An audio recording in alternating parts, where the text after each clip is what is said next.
మండల పార్టీ అధ్యక్షులు ఎవరైతే 3 టర్ములు 6 సంవత్సరాలు ఉన్నారో వాళ్ళు దానికంటే పెద్ద పోస్టులోకైనా వెళ్ళాలి, ఇంకొక కమిటీలోకి వెళ్ళాలి తప్ప 3 సార్లు 6 సంవత్సరాలు చేసినటువంటి మండల పార్టీ అధ్యక్షుడిని మళ్ళీ వేరే దానికి ఇవ్వాలి తప్ప, వేరే పోస్టులో నియమించాలి తప్ప అదే పోస్టులో ఉంచకూడదని ఈరోజు పాలిట్ బ్యూరోలో నిర్ణయం తీసుకొని అది అమలు చేస్తున్నామని చెప్పి తెలియజేస్తున్నాను. ఈరోజు రాష్ట్రంలో చాలా సమస్యలు ఉన్నాయి, చాలా ఇబ్బందులు ఉన్నాయి, ఆర్థికంగా చాలా కష్టాలున్నాయి. ఈ 11 మాసాల్లో ఎన్ని ఇబ్బందులున్నా కష్టాలున్నా అభివృద్ధిని సంక్షేమాన్ని సమాంతరంగా ముందుకు తీసుకెళ్తూ ఎన్నికల్లో ఇచ్చినటువంటి హామీలు, మేనిఫెస్టోలో ఇచ్చినటువంటి హామీలు కానీ, సూపర్ 6 కింద ఇచ్చినటువంటి హామీలు కానీ ఒక్కొక్కటి నెరవేరుస్తూ ముందుకెళ్తున్నాం.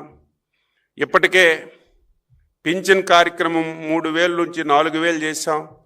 వికలాంగుల పింఛన్ 6,000, 10,000, 15,000 రూపాయలు చేశాం.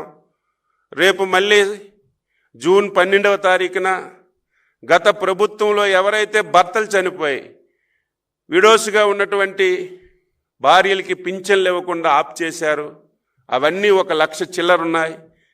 ఇవన్నీ రేపు పార్టీ అధికారంలోకి వచ్చినటువంటి సందర్భంలో జూన్ 12వ తారీఖున కొత్తగా 1,00,000 పైబడి విడో పెన్షన్లు కూడా ఇవ్వాలని చెప్పి నిర్ణయం చేశాం.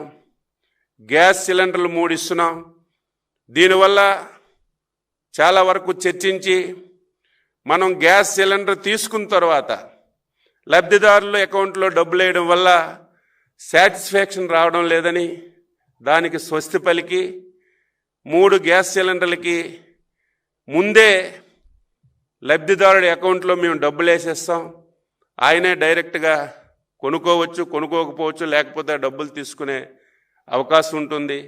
ఇది ఒక మంచి నిర్ణయం. ముఖ్యమంత్రి గారు ఈరోజు పాలిట్ బ్యూరోలో నిర్ణయం తీసుకొని జనసేన బీజేపీతో మాట్లాడి ప్రభుత్వంలో ఈ ఆదేశాలు ఇవ్వడానికి నిర్ణయం చేశాం అని చెప్పి సందర్భంగా తెలియజేస్తున్నాను.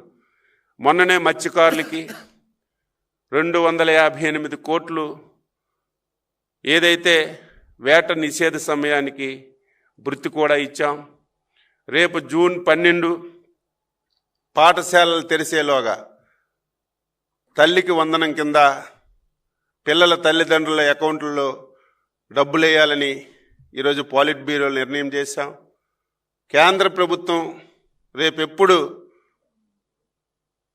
అన్నదాత సుఖీభవ కింద ఫస్ట్ ఇన్స్టాల్మెంట్ వేస్తారో అదే రోజు మనం ఫస్ట్ ఇన్స్టాల్మెంట్ జోడించి రైతులకు ఇవ్వాలని చెప్పి నిర్ణయం చేశాం. దీంతో పాటుగా ఇంకొక మంచి నిర్ణయం తీసుకున్నాం.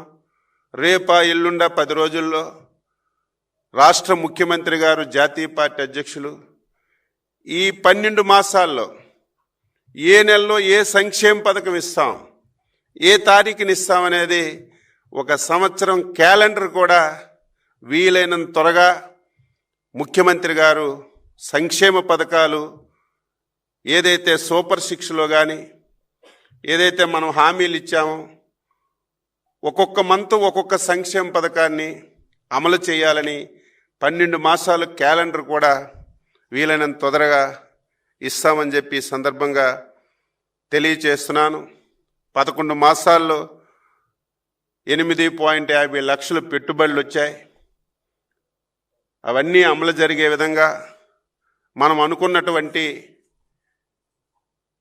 20 లక్షల ఉద్యోగాలు ప్రతి ఒక్కరికి ఇవ్వాలి. అదేదో మనం చెప్పడం కాదు. ఎవరు కంప్యూటర్లో చూసినా సరే ఏ పరిశ్రమలో ఎంతమందికి, ఏ ఊర్లో ఎంతమందికి, ఏ జిల్లాలో ఎంతమందికి ఇచ్చామనే స్పష్టమైనటువంటి సమాచారాన్ని ప్రతి ఒక్కరికి తెలియజేయాలని ఈరోజు పాలిట్ బ్యూరోలో నిర్ణయం చేశాం.